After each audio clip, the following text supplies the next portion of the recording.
It's Wednesday, the 22nd of July. Kick this fucking mule, Lee. Oh, shit. It all starts fucking today, all right? No more fucking excuses. This is the year of the fucking soldier. We're going in like fucking Marines. You understand me? Welcome to church, motherfucker.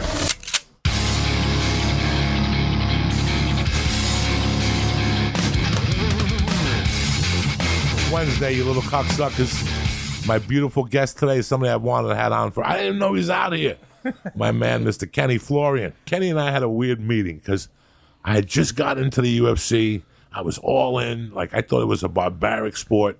And one night I turned on this fight, and there was these two white guys beating the fuck out of each other.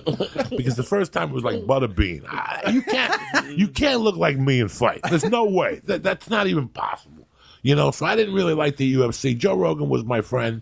I went to one UFC with him, and I just didn't like it. It was in Miami. Gotcha. Shaq was there, and there was like 30 people in the audience. Man. You can't believe how dead it was. And I was like, I'm never coming back to these things. You know, this guy shows up with a karate suit. What kind of shit is this? I come from Aaron Banks tournaments in New York City as a kid. Right. And all of a sudden I come to see some guy that's a doorman at a bingo parlor. He's fighting a fucking priest. You know what I'm saying? That's how it was back then. Yeah, it was crazy. Yeah. I don't like this shit. Right. So one night I put it on. I see two white guys beating the fuck out of each other. Turns out to be Stephan Bonner and the other guy. And that was pretty interesting. And then they're telling me in the car, him and Eddie, wait till Anderson Silva shows up. I'm like, can he beat up Bruce Lee? If he could beat up Bruce Lee, then call me. Until that time, leave me the fuck alone, Anderson Silva. Some fucking Brazilian. Who do I give a fuck? And next thing you know, I'm going through the channels, and it's Anderson Silva. He's about to fight this little white dude. It's UFC fight night. And he fucking mauls right through him, and I'm a fan. I'm like blown the fuck away. And now I start watching, and then you're about to fight, and they did one of those UFC things of you doing a warm-up, and you're like, you know, you got to finish it. That's it. You got to finish it. You got to finish it. I'm getting all hyped at my house. You got to finish it. So at that time, I'm looking at MMA, and I'm analyzing it towards comedy. Yeah. So then me and Ari would go to the fights. We'd eat edibles, and we'd bring like $200 in tens, and we start gambling with the people in the audience. Joe would get us the best tickets. We would cause pandemonium. I mean, it was great. That's awesome. And one night I look up and I see you in the fight, and the fight was fucking boring. And I'm like fucked up, and I start yelling, "Put in Florian!" I remember and that. He's looking at me going, right. "Stop!" I'm like, "Put in Florian!" Like there was like a fucking basketball game, like a mini basketball game. Substitute. Yeah. Put my kid in there. He'll show you how to do it. Put in Florian. He'll finish it. And Florian's like, "Knock it off! Knock it off! You fucking!" I don't know who the fuck it was fighting, but. After that, we became friends. That's hilarious. Was that the it was either a Hard Rock or one of the smaller venues, I think. That's hilarious. That was one of the times. I remember one time I went with Ralphie to one of the little ones at the Pearl. Yeah. And somebody got beat up, and I'm not good with blood. Right. And I had Ralphie May, 500 pounds next to me, and I had a chick with the biggest, fakest tits in the world next to me, next to some Armenian doctor that was like 90. He had Viagra and IV. He had like a little Chinese ready guy. to go at all times. Oh yeah, this guy. No, he didn't know when it was gonna go. He didn't know when it was gonna go. She was gonna suck a dick. It didn't matter when it was gonna happen. So the fucking ring guy wipes off the guy, and he throws the towel down on the floor. Yeah. And I just happened to look at it, and it was covered in blood. And I just fainted on the chick's tits. Thank God the doctor was there. Ralphie was laughing his ass off. He was putting popcorn in my mouth. Yeah, I used to go to the early one. That's when I started going at the Pearl, the little places. Yeah. And then I elevated to the whatever. I remember we spoke, and you had a Jiu Jitsu school in Boston, and you said, "If you come to Boston, come by, say hello." Now your brother runs that. He does. He runs that. We own it together. That's in Brookline, Massachusetts, and then that's been open since like 2006, I think. Wow. So yeah. When did you get into Jiu Jitsu? I got into Jiu Jitsu, I think 97, I believe. They're 97 or 98.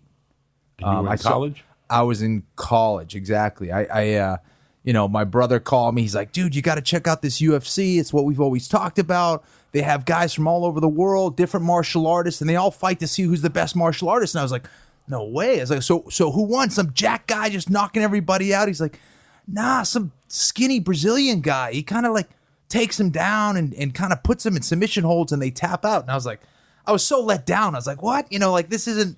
I envisioned Jean-Claude Van Damme in Bloodsport, some dude who's like, knocking guys out. And I went and finally saw it and was just inspired by. Thank you for that. I was just inspired by that dude, Hoist Gracie. So then that's kind of what kicked off my interest in jiu-jitsu, and that's how kind of it all started. Now, what were you doing before that? Any karate? I was playing soccer at Boston College. I was playing soccer. Right. Yeah, I was playing soccer. I went from the wimpiest sport to the toughest sport. So I was really into soccer, but I did martial arts throughout. When I was a kid, but as I got more interested into soccer, I just didn't have time and just kind of concentrated on soccer again. And then once, I got back into jiu-jitsu, I was just hooked, man. Just hooked. How was your cardio from soccer? You must have been able to roll for hours. It helped because I was a midfielder, so I was running all up and down the field. So that definitely helped having some kind of competitive thing. But it's way different because you lose in a team sport and you can point the finger and go, that guy did this, or the team screwed up, or the goalkeeper did this or that, or whatever. But the one-on-one competition, you had no one to blame but yourself. And I hated it, but I loved it at the same time because, it humbled you and you knew exactly what you had to work on. So it was like a religious experience doing martial arts. Always, since I was a kid, I felt like it was some kind of spiritual connection that just everything else didn't matter. Nothing else existed except that moment. It was pretty cool. Who was your first teacher? I had an instructor. I went to Fred Villari's Shaolin Kempo Karate School back in the day. He had, a bunch of schools all over the country, I guess. And I probably started when I was like 9 or 10 years old. And that's how I started. How interesting is Kempo?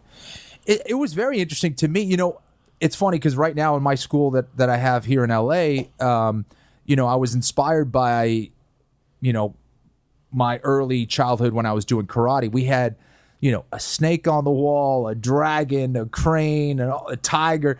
And, you mimic those kind of animals and all that stuff. And I thought that was such a fascinating thing. I remember as a kid just being wowed by those animals and, what they could do and how I had to mimic that with my katas and techniques and things like that. But back in the day, we didn't really know what was effective because it was all really theory, the sparring was different. It was point sparring. It was just a different thing. But at the time, if you were a black belt in karate, that was pretty badass, I really fell in love with it as a kid. And I'm going back 69. Renato Laranja? Yes. His father was my first karate teacher. Yeah, I didn't know that. On 90th I knew he was Street. an instructor. Oh, my God. 90th Street. I had just come from Cuba. Wow. I got beat up.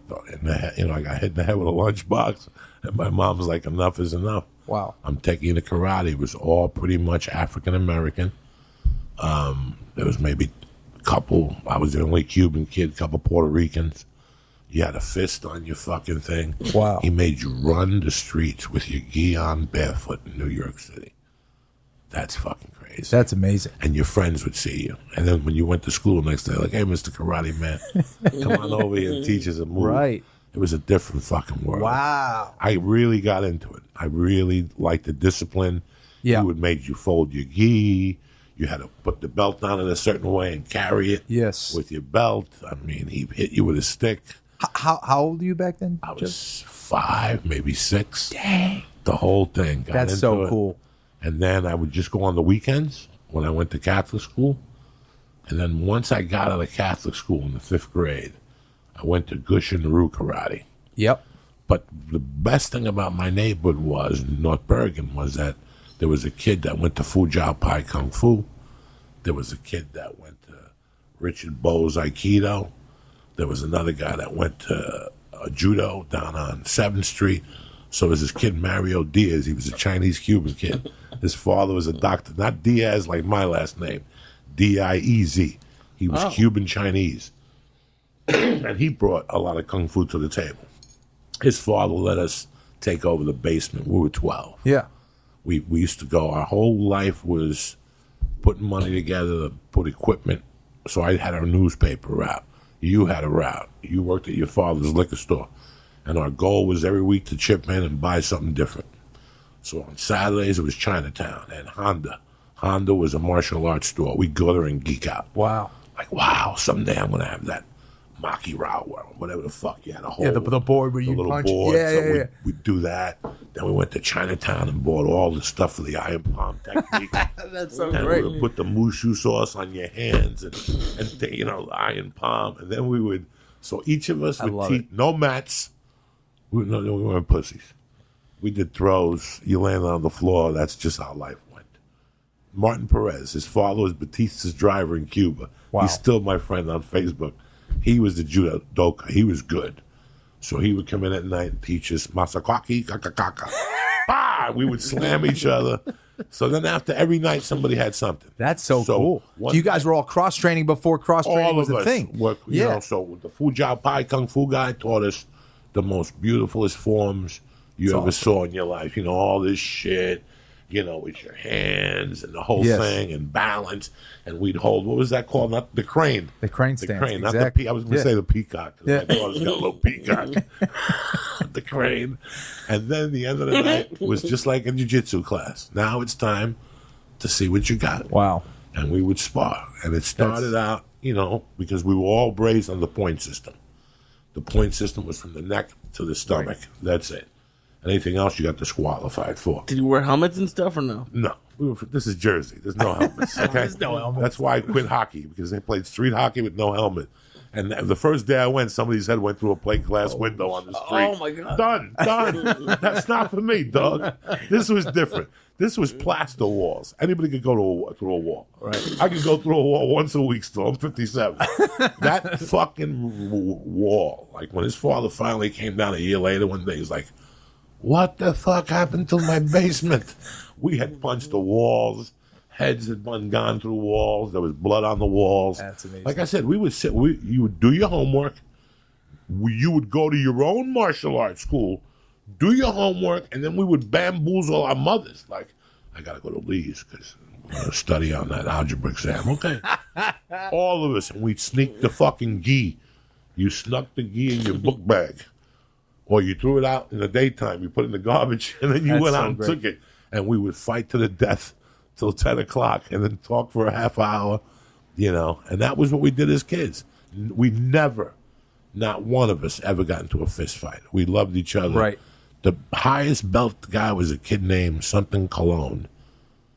I have never seen him again. His whole living room was filled with 6-foot trophies. Remember? In those days, they give you those big trophies. His whole living room. Glenn Cologne, Puerto Rican kid. He was like, in those days, he was like the Chuck Liddell of Hudson County. He could go into any martial arts school, not pay, and they enjoyed him coming in and he was still like a white belt in Tang Soo Do. He was a purple belt in this. He was a black. He went to a different school every day. It was crazy. Wow. I feel like they had good action movies back in the day, but a lot of the best action movies for me were martial arts movies. So I think that had such a big influence, I think, in a lot of our lives. I speak for myself, just watching the Chuck Norris movies and, of course, the Bruce Lee movies and all those things. Kung Fu theater on the weekends, all that stuff just had, like, such an impact on me growing up that, I don't know, the coolest guy, the toughest guy in the room was that martial artist, and I wanted to learn that, I think. I don't know, growing up with some fear too, and wanted to know how to defend myself. My dad also was a black belt in judo. He wanted us all to kind of learn martial arts. I always felt a special connection to it and loved watching martial arts movies. I watched Eddie's thing. Yeah. The other night, the little tournament he had. The jiu-jitsu tournament. People were torturing him, and I thought it was great. I thought it was great to add something different to jiu-jitsu. Yeah. So I love watching jiu-jitsu, but I also know sometimes it's brutal to watch. It will put you to sleep. But I could watch Haja all day long. Right. Like I'm his biggest fan. He's I love amazing. the mount and the fuck. I love all that shit, how he does it. Like, I love watching Garcia. I love watching little jiu-jitsu moves. I love everything about it. But when I was growing up, there was no fucking jiu-jitsu. There was not. And I had a long talk with Matt Serra about this. Matt Serra used to have to go from Long Island all the way to Red Bank, New Jersey on Sundays. Like 4 hours to train for 2 hours to drive back. Mm-hmm. Like that's how jiu-jitsu was not even in the game. And absolutely, and tournaments for us back in the day. Now, out here on the West Coast, there's when the COVID thing isn't going on, there's tournaments every weekend. But on the East Coast, and Matt Serra was one of the guys I always looked up to. But for us, we didn't have tournaments every weekend. So if you had a tournament in Bayonne, New Jersey, then guess what? You had to go to Bayonne, New Jersey to test yourself and see how your shit works, So it was just a different time. And that was like once every 3 months or something like that, or 4 months if you were lucky. And it cost money. You had to stay at a hotel, or you had to drive all the way down there and drive back. Or, I remember like 4 or 5 of us sleeping in one hotel room back in the day, sharing some little tiny car that we had to drive all the way from Boston just to compete in this tournament. So we spent, maybe a couple $100 just to get a little medal. And people are like, Kenny, why don't you compete more? I'm like, I don't have the money to go out and test myself all the time. We didn't have that opportunity. So it's a totally different time now. And now you say jiu-jitsu or Brazilian jiu-jitsu and people know what you're saying. For the most part, people know what you're talking about. Back in the day, like, what's Brazilian jiu-jitsu? What, is that the capoeira? No one knew what the hell you're talking about. Right. Syatt, they were like things from a different world. Yeah. Like when you looked at Black Belt magazine and you looked at the books you could buy, like they had Wing Chun Kung Fu and all that stuff. Yeah. Then there was like Syatt. What the fuck is Syatt? Yeah. That's a French kicking style. Exactly. Or something like that. And then, jiu-jitsu was the same way. It was like this thing that was so fucking far away, Like I was into the Black Belt magazine. I competed once a month. Wow. In those days. I competed when I was in the 6th grade, I think it was twice a month I went to a competition. That's awesome. Every Saturday we did something martial art based. You went to class, you got dressed after class. There was no pot smoking. These guys were all geeks. We would our world was to go to Chinatown, buy some Bruce Lee paraphernalia, and then come back from the city, lie to your parents, and go catch a kung fu movie. There was one movie theater that just specialized in kung fu movies, horrible ones. Right. Like after Bruce Lee died, everybody became Bruce Lee. Yeah, exactly. The only different spellings of Lee. Really pissed off. I would leave there crying in the movie theater like, you fucking lied to me. Because they made all these movies and they would just put one picture of Bruce Lee in it. And Bruce Lee did a scene. Bruce Lee. It was like I 2 remember years. that. Everybody got bamboozled. The Chinese people were fucking it way before this fucking coronavirus. They were fucking with us for years. They bamboozled us with this fucking Bruce Lee thing. And then they started making movies. Bruce Lee. I still remember Corrado the Hong Kong Cat. He was supposed to replace Bruce Lee. He had nunchucks with plumber's copper on the end and shit. Damn. And his mother with Corrado the hunk. I can't even find it on YouTube. That's so fun. I remember that back in the day because that's what they would hook you. Be like starring Bruce Lee with a different spelling or a Lee.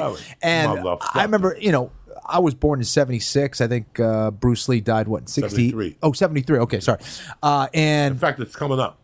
Yeah. It's coming up July 31st. Yeah, something like that. I think the movie got released tomorrow. Yeah. Okay, yeah. And then movie is 73. Yeah. And fuck. I remember as I was older and my brothers are like, yeah, Bruce Lee's dead. I said, what? I remember I was crying as a kid, like not knowing that. I thought he was still alive. The 20th, yeah. He died on the 20th? Yeah. And you were born on the 20th? I'm sorry. Jesus Christ, you're the kiss of death. we also went to the moon. He wanted to bet fucking Masvidal last week. Drive to Masvidal 1,000. Thank God I talked to Masvidal. I couldn't even bet the fight after that. Just knowing the odds were decent, but yeah, it's a tough style matchup. Just knowing that he will like on Masvidal short notice made me not like the fight. He's mush. Forget it. He's bad luck. Is he bad luck? Oh, if he walks into a casino, the thing is over. It's over. It's your fault. I feel like you rubbed off on me.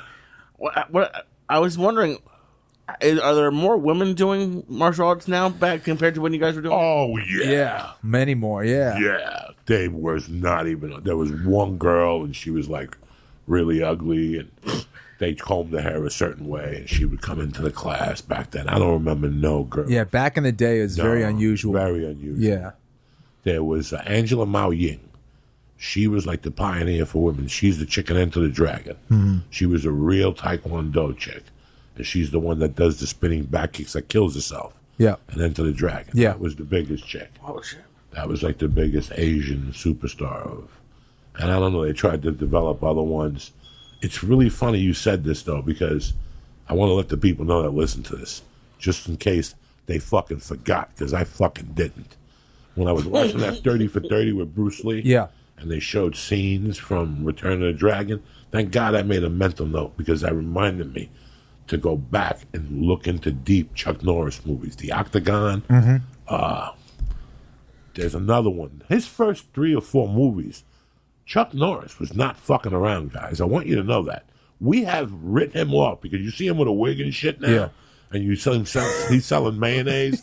Don't ever get confused with who the fuck Chuck was. He was a badass. bitch. Yeah. Chuck, can you read me his first, like, I know there was one. There was the missing in actions, but he did something That before sucked that. dick. Yeah, Yeah, it was that before sucked that. The Octagon. Octagon. Was there one like for something where he was like a cop who had to like track down a kickboxer or some shit?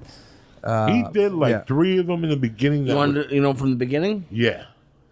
The Wrecking Crew, The Way of the Dragon, Way of the Dragon. that was yes, good. That was good. The Student Teachers, Slaughter in San Francisco, Breaker, A Good Guy Wear.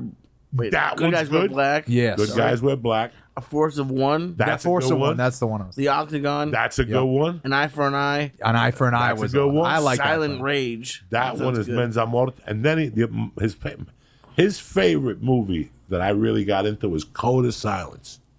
Nobody saw that. You remember it? No, I didn't see 83, it. 85. 85, Dennis Farina.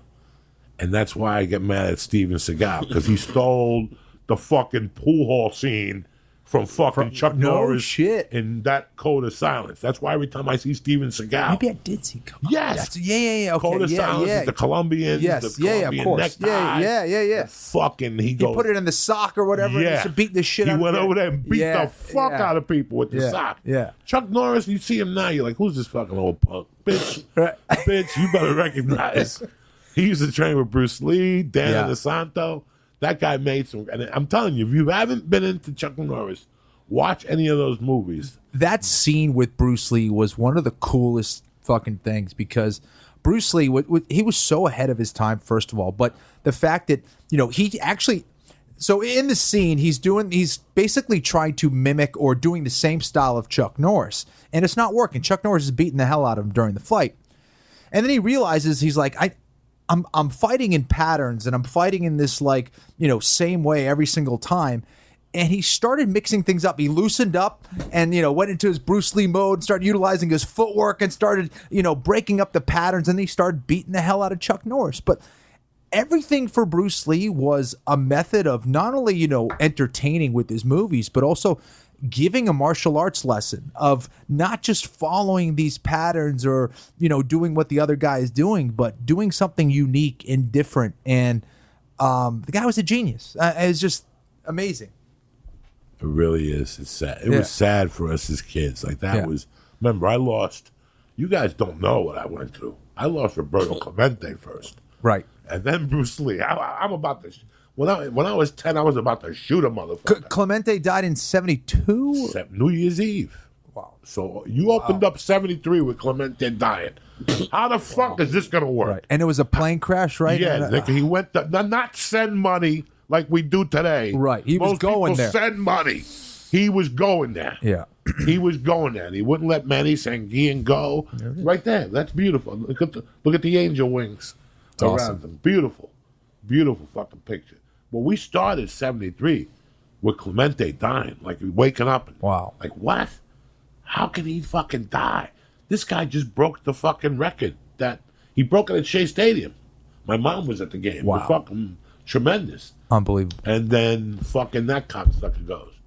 Then along the way, fucking Freddie and the Prince went, and we were really cracked. Whatever his name is. Freddie Prinze. Yeah, Freddie Prince. Look, I cry. I think about it. Wow. Fuck. Yeah, we were talking about sports before. You didn't know that I had a deep Joey knowledge. Diaz, for people who don't know, Joey Diaz Boston. is a damn encyclopedia when it comes to sports, from football old to school, baseball, like old school. Like old you were school. talking about, Not now. college players before they were, Yes, like you knew what. But I didn't know now. I don't know that. I knew that Zion Williamson wasn't going to last in the bubble. Right. I called that last week. You did. A millionaire's got to get his dick sucked when you're 20. You ain't no fucking. I ain't about bubbles. Right. Fuck that. Shit.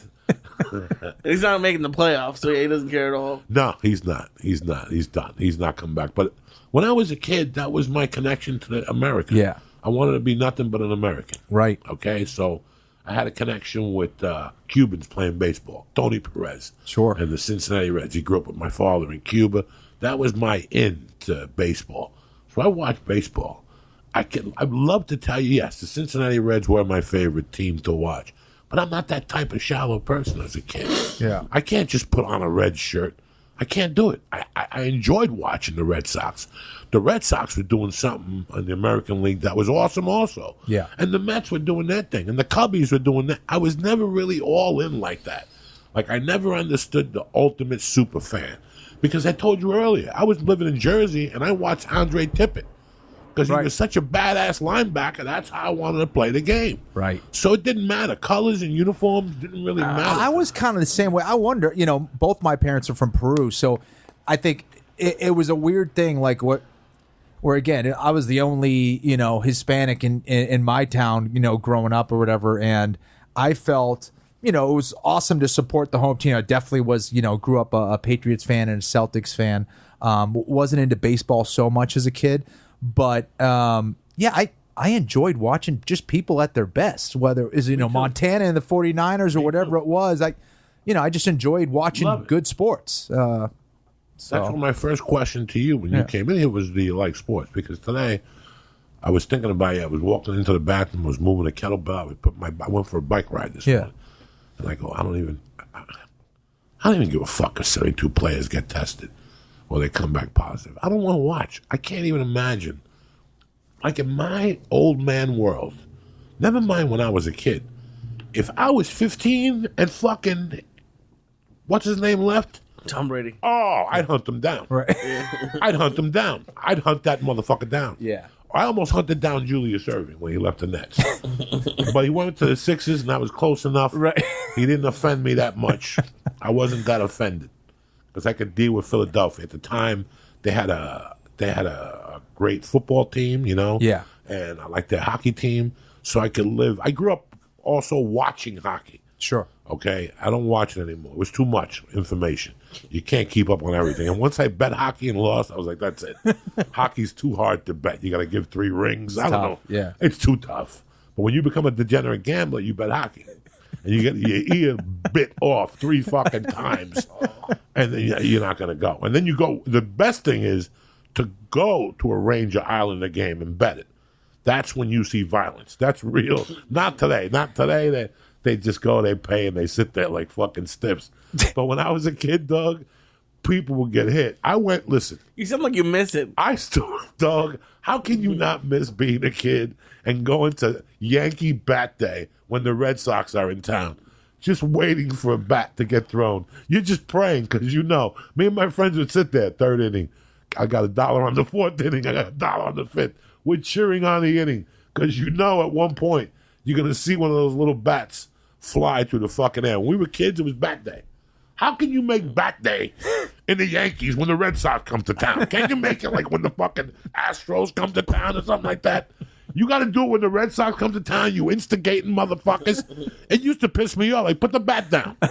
Stop with the fucking bat. Because everybody would get hit with a fucking bat at those games.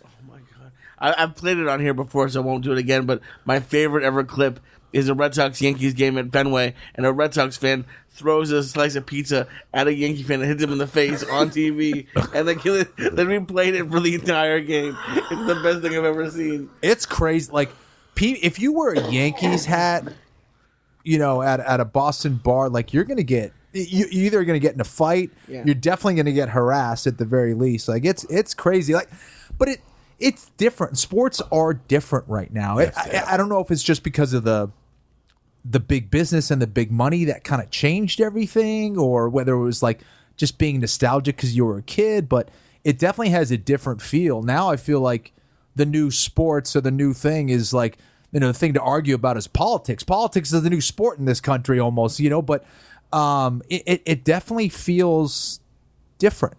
I don't know, than it was when we were younger. I don't know. You grow up and you lose time. Yeah. As you grow up, you lose time. You lose time with the things that I can't see me being 45 with a jersey on Sundays with 4 of my buddies over there yelling and screaming. I can't do that to my wife. I can't do that to my wife, Yeah. But I had a friend in Boulder that was from Buffalo. And every Saturday night, his mother would overnight him fucking the beef on wick, the wick bread. It's his bread with wick. And he would make the roast beef. You rang his doorbell. He would have a Buffalo Bill helmet on. He was from Buffalo. You went in. Everybody had Buffalo Bill helmets on. He had 4 kids. He made beef on wick, French fries, just at wings, buffalo wings. It was an event. I loved it. It was like, but he was a real fucking fan. Yeah. He was missing an eye. His brother threw a rock at his eye. And he bit his brother's finger off. They were from Buffalo. They were just grimy guys. I still talk to them. I still call them once a year and say, how you doing, Marty? But I still remember being in his house when Buffalo was at the top of that game. And he had his oldest son was like 6, little Marty. And he had a brick fireplace. And little Marty kept jumping off the brick fireplace. And I could see that Marty Sr. was losing his mind saying, Nick, knock it off, or whatever he would call him. Knock it off, knock it off, knock it off. I think like in the 3rd fucking thing, the kid fell and sliced his head. Oh, no. He told him, sit there with the ice on. You're not going to the hospital till after the game. And we all had to sit there watching this kid bleed. He's fucking losing consciousness. But the game was on. But the game There's was no on. DVR back in the day. He's from Buffalo. He's like, I told you I wouldn't take you to the hospital. You're going to bleed out before the fucking game ends. Like, I was around people like that. For me, I could never get that crazy about something. Right. I can enjoy it, watch it, but I'm old school. I have old school. Like, when I go to a baseball game, it's the yellow fucking screen. It's not to sit there like I'm dead, dog. This ain't the fucking opera, bitch. Yeah. Okay? Now you go to a baseball game. The last 2 years you go to a baseball game, people are scared to say anything. Yeah. Oh, really? Yeah, it's like that. Huh? Last 3, 4, 10 years, it's been decent. I went to see Clemens pitch when I was in Houston one time. Did you ever see that motherfucker pitch live? I saw him play for the Red Sox, yes, when I was a kid. Did you go watch him live? I saw him live, yes. Did you see the intimidation that he would... He was a beast. He was a beast. Big dude, and man, could he throw that ball. And he would walk towards you and eyeball you and shit and fucking keep his eye on you as the batter, just watch you and throw the ball up and make faces and do... It's such an amazing... I think that's what's really killing people right now, too. A big chunk of it is there's no baseball. Listen, baseball is American. We're on a time clock. Our bodies are on a time clock. Even if you're not a Dodger fan, even if you're not a Red Sox fan, it's not bad to watch an inning of something once in a while. I agree. I think that's, so much of our, happiness and releasing our frustrations is watching sports, and we can't really do that. UFC is the only thing in town, really. I mean, ESPN showing cornhole and shit. You're like, what the hell is going on? Fucking ESPN showed an Eagles concert. That's when you know things are bad. I put on ESPN and there's a band on stage. What's going on? What the fuck is this? What happened with me was there's been so much fighting and yelling. Every time you put the TV on, somebody's getting arrested, somebody's getting handcuffed.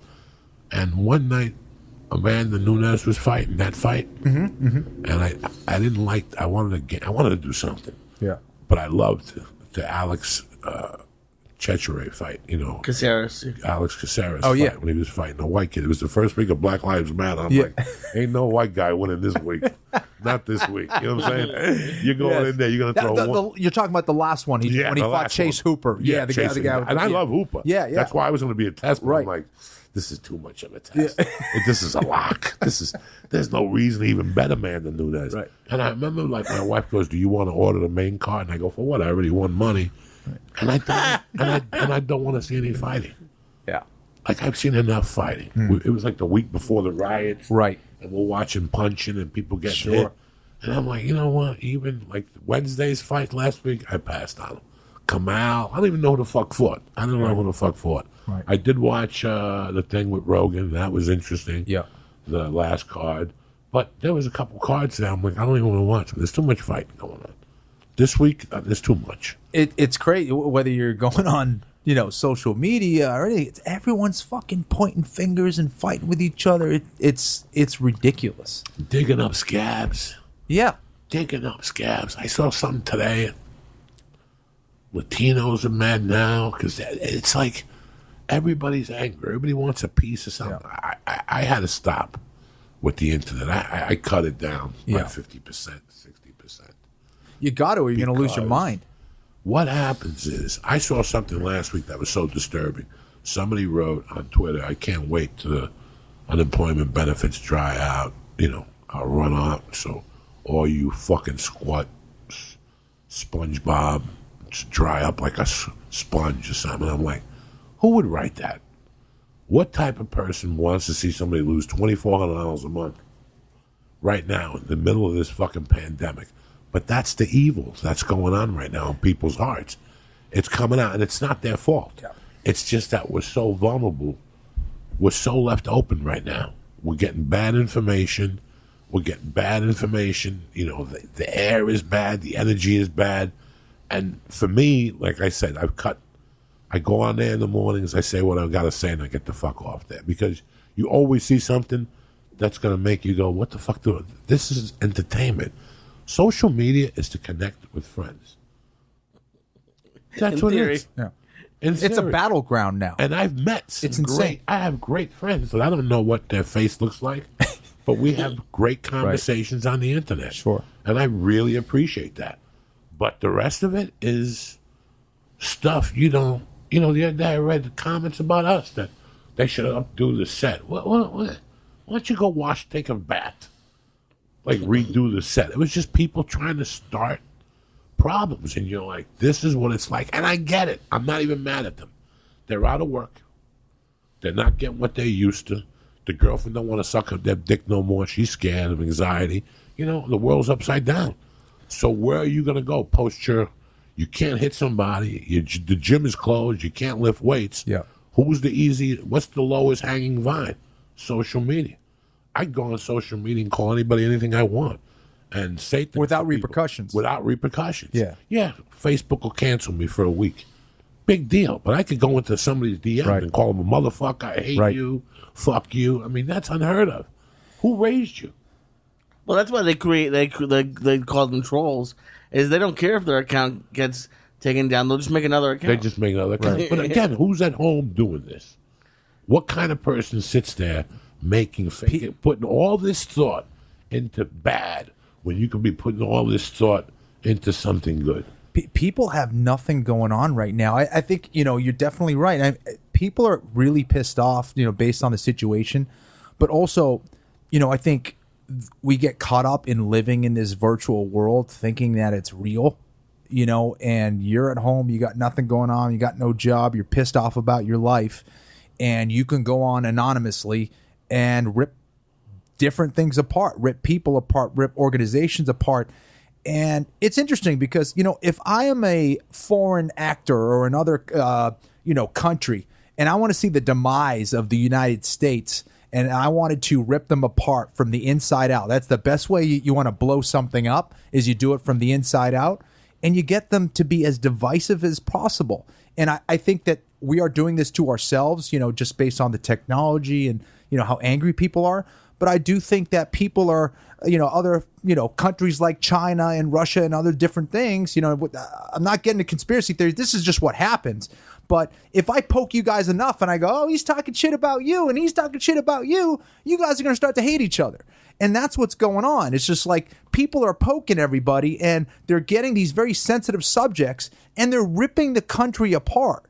Instead of like understanding that we are one country and we're trying to, what makes this country great is the fact that we do have many different people, in one spot, which is very unique to places like Europe that are essentially, obviously they have, a lot of different immigrants that are making that country, great and unique and special. But people are trying to make things worse in this country. I have no doubt about it. And it's scary and it's tough because we forgot that we're all trying to move in the same direction. And, this political thing, everything is being politicized. Why? Because like what you were talking about, the information. Everyone's getting different information. I can get any subject, and if you look it up on the internet, you could validate what you might think. And you get competing information, and no one knows what the fuck is going on. Like, if I asked you guys what's going on with COVID right now and how it's spread and what's going on, there's so much different information that we're getting of how you get it and what's going on and is the numbers going up, down, left, right. It's insane. I don't know. It's just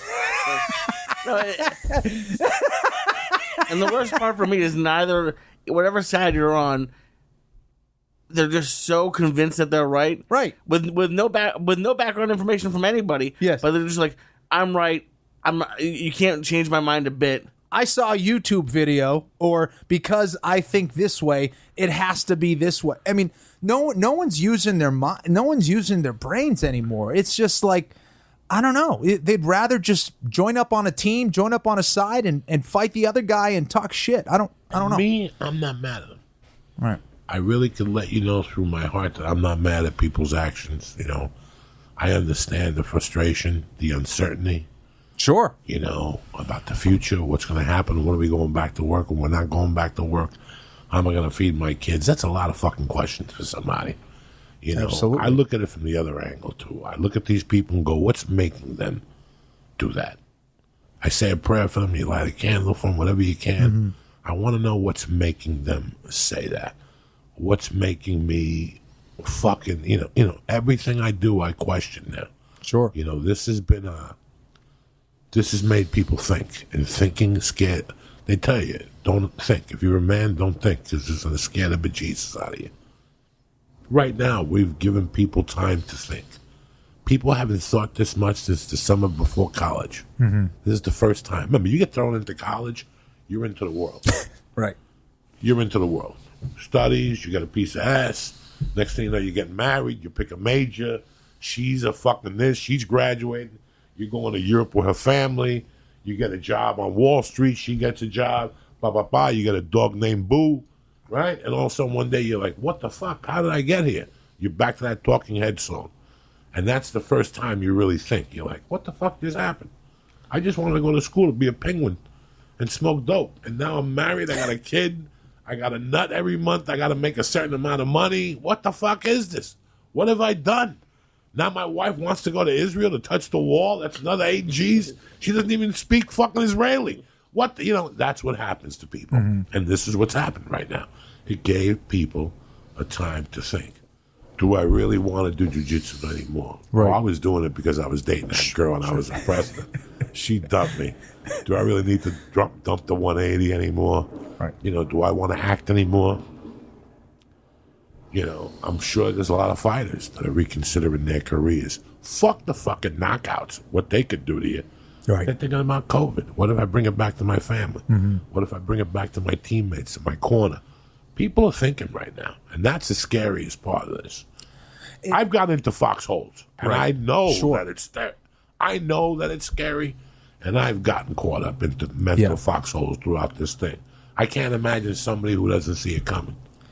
Absolutely. And when they don't have the tools or the background to be able to put it into context and believe in themselves too, because, and that's what I think is the most special thing about martial arts more than anything else, is that you learn about yourself and you learn about how to deal with adversity, and you find that inner strength in yourself. You know, the best thing I did was the last 10 years, besides having my daughter, it wasn't the comedy, it wasn't the theaters, it wasn't the specials.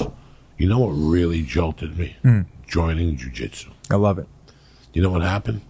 It let me know, how bad of shape I really was in. I knew I was fat, but I didn't know because the mental aspect came in. Sure. I saw my mental weakness, and that could not happen. I was about to have a family. I wanted to take my career to the next level. How can I have this mental weakness?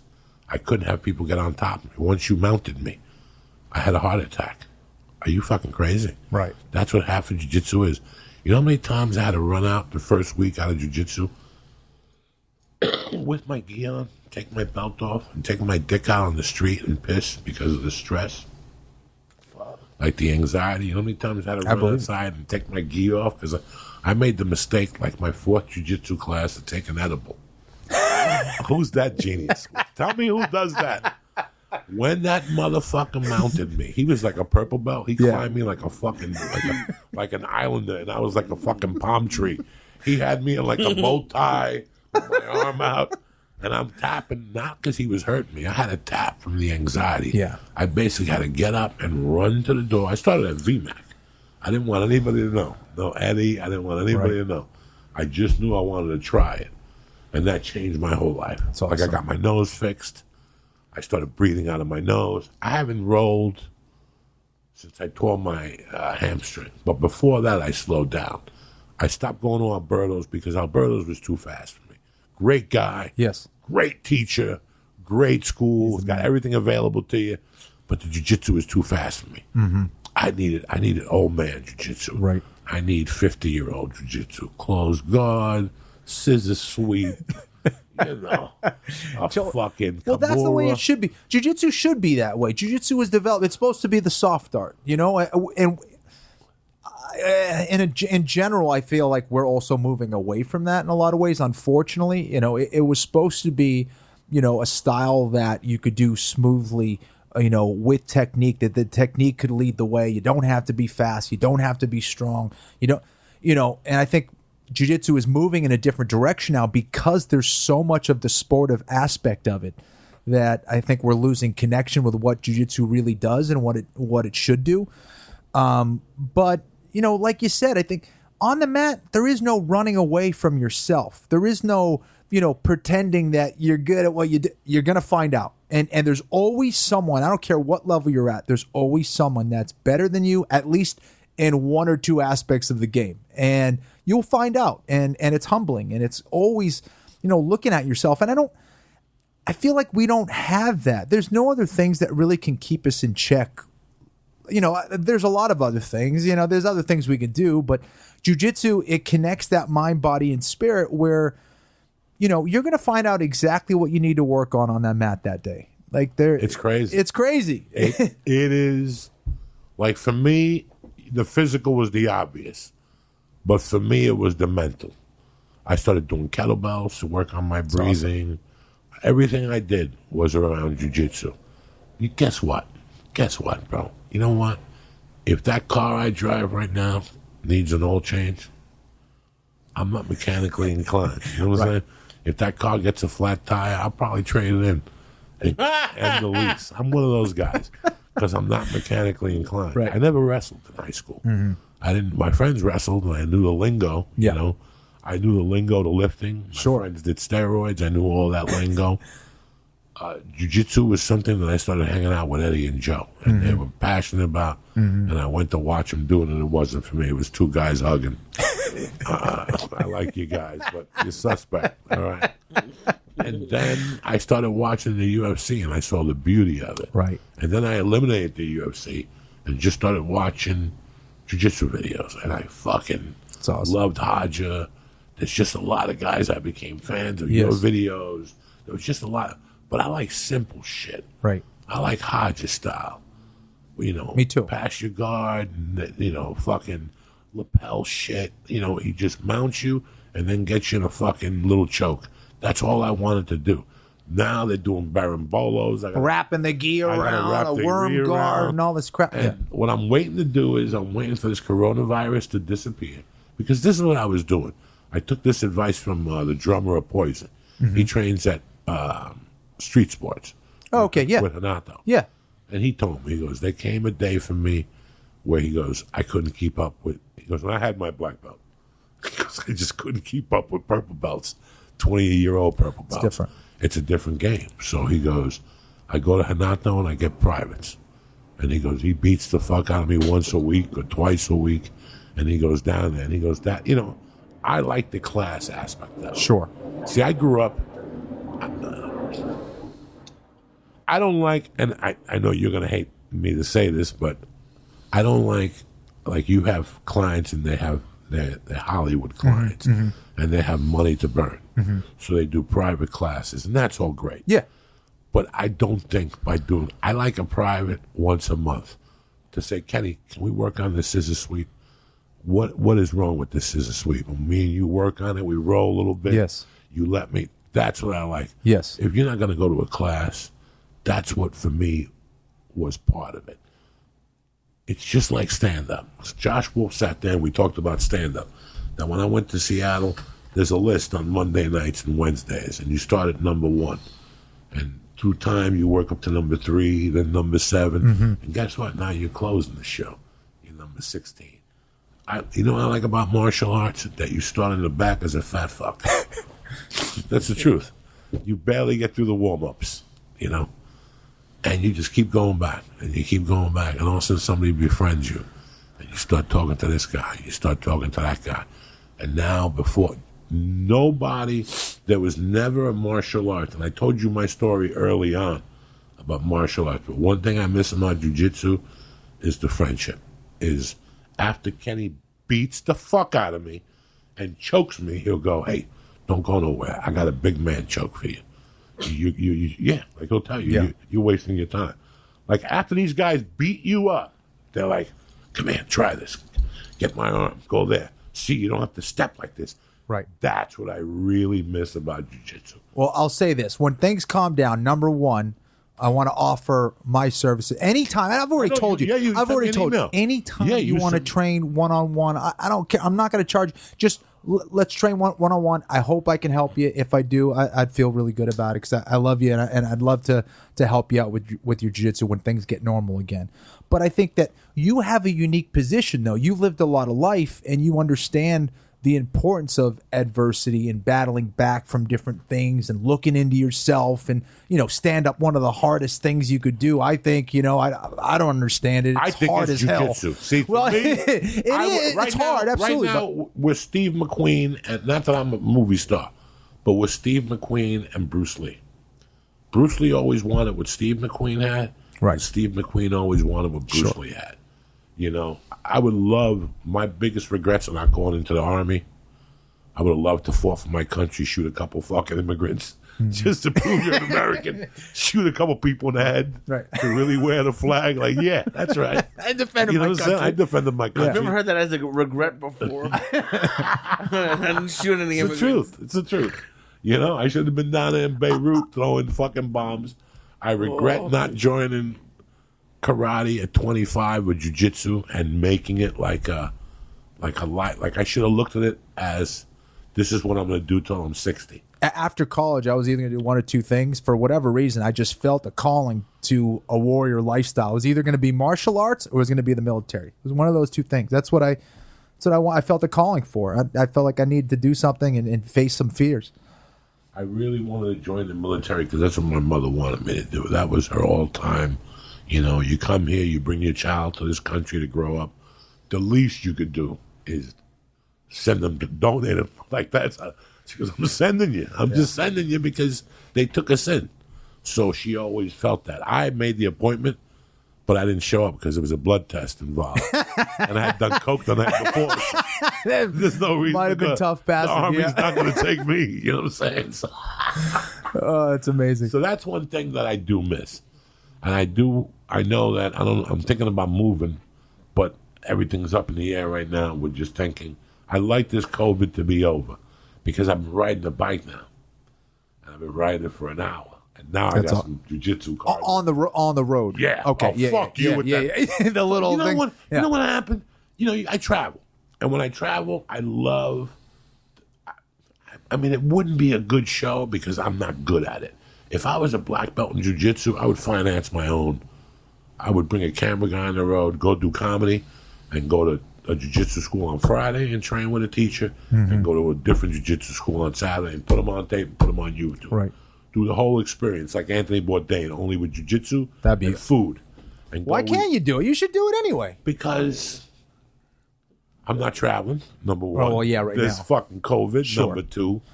After this, it's going to be really tough for traveling jiu-jitsu people. After this, it's going to be very hard for me to fly in from France and say, Right. "Hi, Mr. Florian. I'd like to come in and train. Listen, get your Yeah. COVID germs out of my fucking building, all right? I just reopened, and you want to come in here and breathe on people with fee breath and shit. Get the fuck out of here with your cheese. Fifi. Yeah, whatever the fuck. It's not going to be, that's what jiu-jitsu's about. It's about traveling, going to other schools and getting your ass kicked at another school. is true. But once this COVID thing, it's not going to be like you came in from Australia. You can't come in here. Not that I don't love you, but I got to know where the fuck you're coming from. I don't know if you stopped at Wuhan for a cat stick on the way here. So, I don't It's know. tough. I hope these vaccines that they're talking about does something, I think man. I hope that Oxford one looks. the Oxford exactly. That's the Oxford one. looks promising. Yes. I ain't gonna take it unless it's a pill. Right. But that's what I found out yesterday. I had made an appointment for the dentist, and she asked me if I'd been in contact with him. I go, no. And she goes, she's a dear friend of mine. Our daughters trained together. Okay. We were kickboxing yesterday, and I saw her. She's Israeli, badass. So she told me that. I got the blood test, and she goes, that's not good. She goes, even the prick in the finger isn't good. That's Really? what they're just finding out. Wow. It's got to be the mouth swab or the nose swab. I did the nose. I It's did the not that mouth. bad. I did the mouth swab. Did you? Which is way easier. I didn't do the Yeah, and you don't have Yeah. to do it all the way in your nose anymore. Oh, really? No, said, you put it in right until it stops. It tickles a little bit, but Because I see that thing like all the way up into like Yeah. people's brains. I'm like, dude, no. no, I don't want. No. You ever stick a fucking Q-tip in your ear and you forget it's in there? Oh my god! Sounds like a Chinese guy hit a bong next to you. Hit a gong next to you. That you hurts. forgot dude. it was in there. Huh? You forgot there was a Q-tip in your One ear. day I did something like I fucking had a Q-tip in my ear and the phone rang and I actually put the phone. Boom! But I hit my fucking brain. I was like, God damn it! How fucking stupid am I? I do this kind of shit all the time. That hurts. What else you got going on? I know you got the podcast with John Anik. Yeah, I Where got do the. you do that? Here? I do. I do that from my house. I just do do it in a room in my house. Do the Anik and Florian podcast. Been doing it for 4 or 5 years now, and do it every Monday. And I've been I own school with my buddy Jason Hunt, Meraki Brazilian Jiu-Jitsu out in I guess technically Brentwood. It's right on the Brentwood Santa Monica line, right on Santa Monica and Barrington. I got a school with my brother in Brookline, Massachusetts, Florian Martial Arts Center, and just been doing that. I've been teaching. I honestly, the favorite thing, my favorite thing to do right now is teaching and training jiu-jitsu. I just love it. I'm going to be doing an instructional, hopefully in the next couple months when I can, things calm down a little bit. So I just been working really hard on trying to be the best teacher and best martial artist I could be, and I've never been happier. I hurt my back. That's why I retired from the UFC, and for the first couple years when I moved here to LA, I wasn't able to train. I wasn't able to do a whole lot, and I was miserable. And I forgot that I was a martial artist. Like you retire and you're like, well, I'm not going to train anymore. I'm not fighting anymore. No. I was miserable, and I missed it. And once I was physically able to get back and start training, and started training with with Ryan Hall, who fights in the UFC right now, and he helped me so much with jiu-jitsu and just inspired me so much. And I just this is what I got to be doing. It has to be a part of my life. Otherwise, I just don't feel the same. Not as happy. Have you ever considered training a fighter for fights? I do, yeah. So I help out Ryan and certain guys at the gym and stuff like that. We have, maybe not a whole lot of fighters. Most of the guys at my gym are hobbyists and guys who, compete in jiu-jitsu. But there's one or two guys that, want to compete in MMA and stuff. So I enjoy helping them out. I take that very seriously because, you know, the repercussions of getting hurt in a fight are very real. So I love watching it, love training it, love learning about it, and trying to make it better all the time. So it's been your fun. school's not open right now. We're closed down just because of the you know. Did you the open pandemic. it all? Have We you did. opened it all? We did. We were open for a little bit. Well, you know, when we were allowed to, and you know, so we're just kind of waiting for things to calm down again. It's been really tough, man. Being a small business owner, you just kind of get screwed over. And you were talking about, you know, California maybe leaving, stuff like that.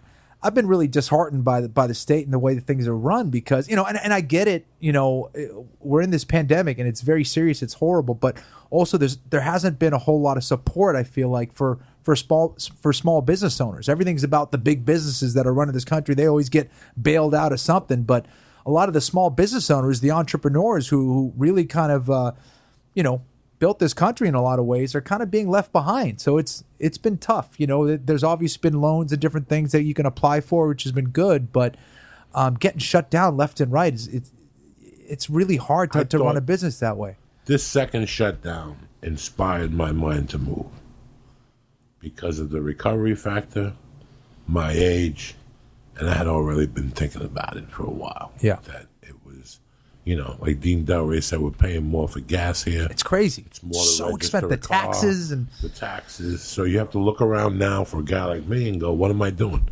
How am I planting seeds that are going to grow? What can I? There's no more stand up. Listen, there's no more stand up.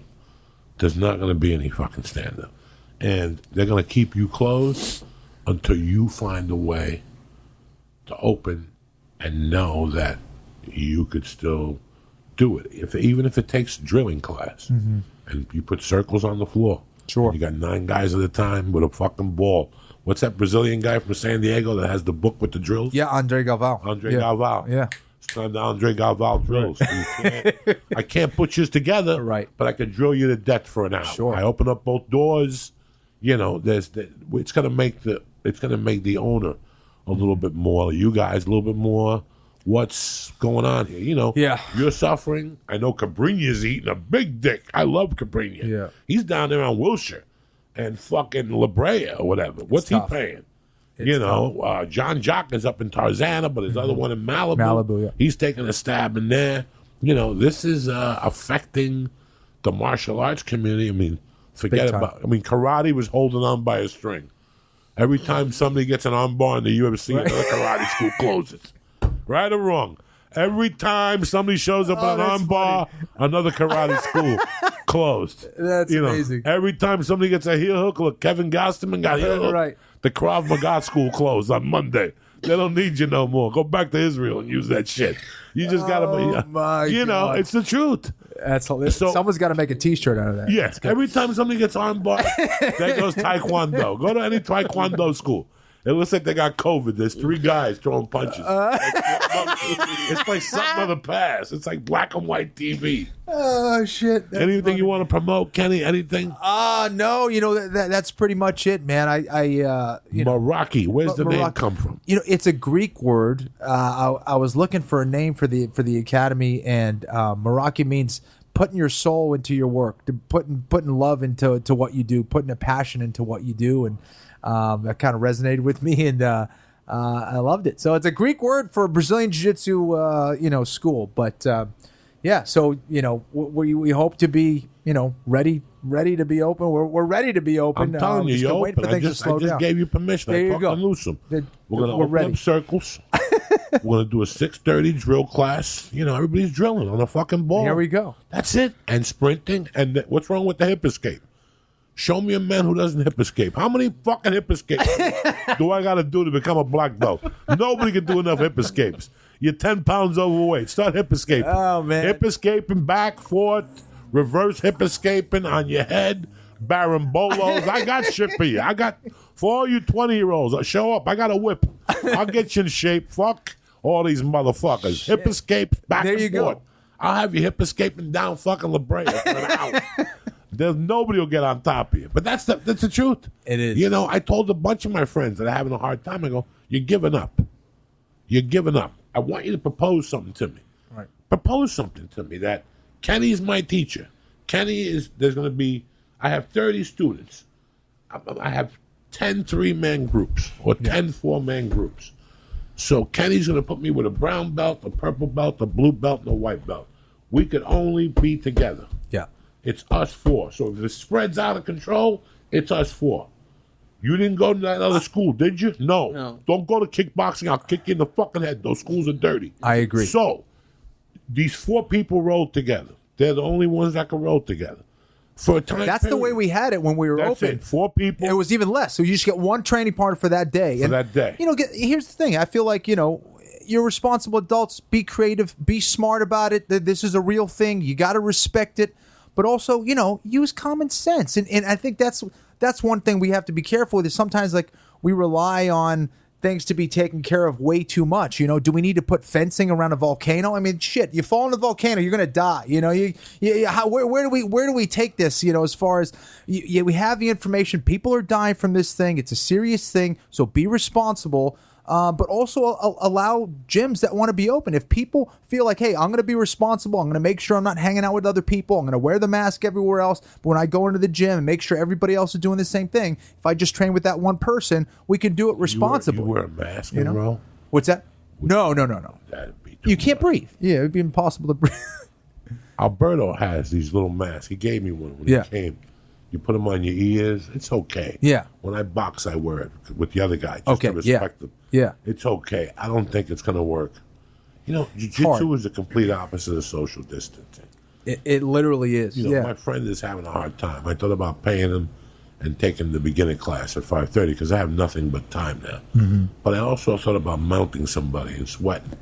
And one of my sweats goes into their mouth. Yeah. I would never forgive myself. It's like I told Joe. I wouldn't take one of those swabs in the nose anyway. I put coke in my nose, rocks, pubic hairs. There's been, I put so much stuff in my nose. I don't trust the test. But, and even my mouth, I don't trust. Let me ask you. It's going to come up. It's going to be false positive. Something. This throws me off. This whole fucking tested positive for everything. And I like it. And I thought about that. I thought about, let me just go to, he's got a great 5:30 class, and I thought about, I don't even want to do stand-up. Like, I am petrified to do stand-up. This petrifies me. Yeah. But I know I'm clean. I know you're clean. Right. I leave the door open to get some ventilation. Sure. Once you close that door, my heart starts beating. I can't have that. Even last night with Sickly, you saw, I made him leave the door open. Oh, yeah. Got to have the door open. When I go give blood, Right. I got to see a window. A couple of years ago, I acted weird, and I didn't know why I acted like that towards somebody. I got really angry, and I felt bad the next day, and I had to call, and I figured out he put me in a room with no windows for 10 hours. I went fucking nuts. Listen, what's the website for Meraki's? MerakiBJJ.com. And whenever you want to start an over 50 class, you let me know, and I'll do everything I can to support you. Over 40. Thank you. Cabrinha does it. Yes. Oh, that's awesome. I didn't know that. 7 a.m. Gotcha. And it makes sense. Are you a morning guy? Yes. Yeah, okay. But to do a fucking berimbolo at 7 a.m. Your back isn't quite. I can't do that. Oh, my God. Yeah. No. I'm just saying. Yeah. Just jiu-jitsu at 7 o'clock. Right. It's like I could jump in a pool at 7 if I had to. I've already done it. Yeah. A cold pool in Boulder. Oh, nice. Yeah. I used to be part of this master swimming program. 6 a.m., bitch. Shit. It snowed 12 inches. I'll see you at 5 to 6. Right. It was one of those places. Yeah. I ride the bike early now. As soon as I get up now, I do what I got to do, brush my teeth. It's great because drink no one's a lot of around drink, either. and shoot, because it's early. You get it over with. Yeah. Jiu-jitsu is one of those things that people over 50, the highest time they get a heart attack is between 6 a.m. and lunchtime. Because you're not sleeping. So you're not. Yeah. So you're supposed to take an aspirin before you go to sleep when you're 50. Yes. So when you hit that time zone, you're covered. Yes. So I don't like doing a lot of. I'll lift at 10, 15. I do heavy lifting during the week twice. But jiu-jitsu at 7 is just a little too real for Uncle Joe. I agree. We have a 7 a.m. class, but How many it's people not, show it's up? 4. Yes, you know what? It's grown a little bit actually. Sometimes it started out that way, but we have some guys who want to work out before work. So when we weren't in the COVID days, we sometimes get like 14, 16 guys. It wasn't bad. Yeah. But I'm not that guy. I'm not a 7 a.m. trained jiu-jitsu guy. I like a little later in the day. I like sleeping. But So you do Mondays at lunchtime. You invited me to that. yeah, you're always well. Again, anytime. What time do you do days? So right now we're closed. right now we're closed. But evening classes is all we're doing. When we're now? open. Yeah. So when we're open, it's just evening, just because Nobody's coming. no one's really coming. So we don't have the student base yet. But if when things open up, maybe we'll bring back some classes. So Doug, it was a real pleasure to see you. When are the next fights? we got fights this weekend. Darren Till against Robert Whitaker for the that's right, UFC. Saturday. So yeah. Who else yeah. was on that card? Who else? A couple other good fights, I think. Yeah. Well, that's the main event anyway. That's all. That's a good fight. I can't keep track. That's a good Yeah. fight. Is Yeah. Whitaker healthy? Whitaker supposedly is healthy. Darren Till is healthy. That should be a great fight. That should be a great. Mauricio Hua and Shogun Hua against Rogerio Nogueira. Yep. That's right. And Might then as well get Abe Lincoln to fight George Washington.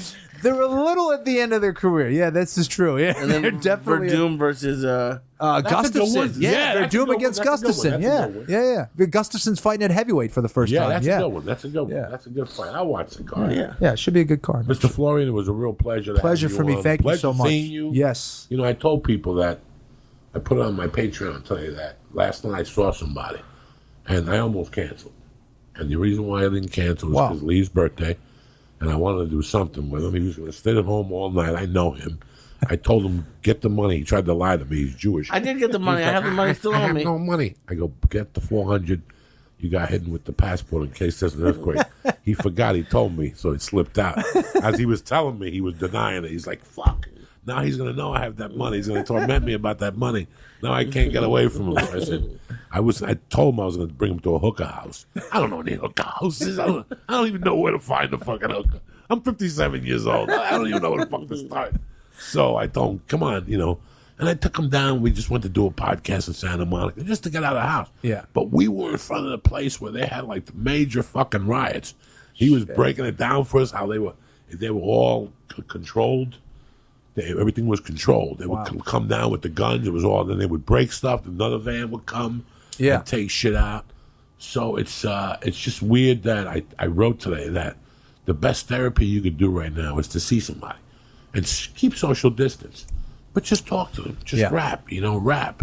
Even if it's just for an hour. When you get home, like last night, I couldn't fall asleep. I don't know what the fuck you did last night. You know what we did. I ate the same thing. I ate the same fucking edible. I could not sleep for the life of me. Wow. I was so rushed up from talking to somebody after 8 o'clock. Right. Having a conversation after 8 o'clock, that hasn't happened since March 3rd in my world. I went out one night to Rogan's. I got home at 11:30. Ooh. Right. That was a big night. And then last night.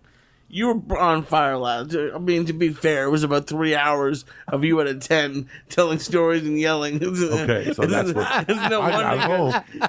I couldn't fucking fall asleep when I got home. Yeah, you I were did on the fire. tea. You got riled up. I Yeah. did the fucking the Kikamo pills. I ate all of them last night, by the way. I ate all of them. I didn't eat no food. Jesus. What did I eat for food? Nothing. Oh, the potato chips. I ate like a little bag of that they send you with the lobster rolls from whatever. I had a little bag of potatoes. I didn't eat lunch yesterday. I had 10 points Dang. left on Weight Watchers. I'm like, I'm not going to make anything. I was hoping for peanut butter and jelly, but we had no white bread. You can't eat peanut butter and jelly on fucking wheat bread. She went and got white bread this morning. I told her, you fucked up my night last night. And then I tried to buy him a pizza. I go, what's the least I could do for him? He loves his crust crispy. Okay?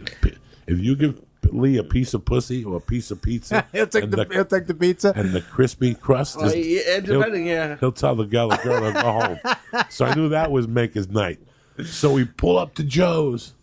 The little Mexican guy comes out. He's like, we're closed. I'm in Spanish. I'm like, por favor, dame dos pedazos de cumpleaños gordito. Dame algo, hacer. And he's like, no, we're closed. You motherfucker. So I couldn't even. And then I was going to take him to Yum Yum Donuts, but I didn't want to enable him and give him a donut. That's bullshit. Right. If I'm going to give him something, it's a nice slice of pizza, Sure. a nice Sicilian piece. But happy birthday to you. buddy. I'm Happy sorry. birthday, I man. thought it was Tuesday. So that's what happened this week. I was thrown off. I always went the whole week thinking your birthday was Tuesday.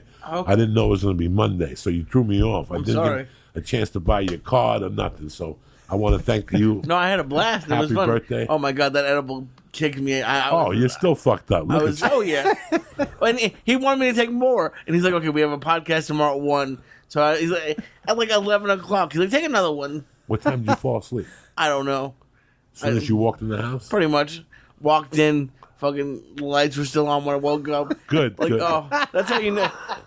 He gives you edibles. They're like, you don't even know you fall asleep. You just wake up like scared at 6 o'clock. I had no idea I fell asleep. I love you, cocksuckers. I want to thank Kenny Florian. I want to thank my main man, the Christ Killer. Happy 32nd birthday to you. I hope you get some of that Jew milk out this week and spread it out. Let's get some more Jew babies out there. We gotta get some more Mexican Jews, Chinese Jews. You gotta give some flavor to the Jewisms. Giving it out for free whenever they want. Or maybe some little Puerto Rican chicks. You can bring her home. Mom will be happy. The wig will flip. You know what I'm saying? Mom would be thrilled about Wait that. till the pork chop gets fried. You know what I'm saying? Don't forget, if you want the mind of Joey Diaz, patreon.com/Joey Diaz, $1. $1. I love you, motherfuckers. Have a great weekend. See you Monday, the 27th. Tip top Magoo, nice and early. Thank you. Goodbye. Kick this fucking mule, Lee.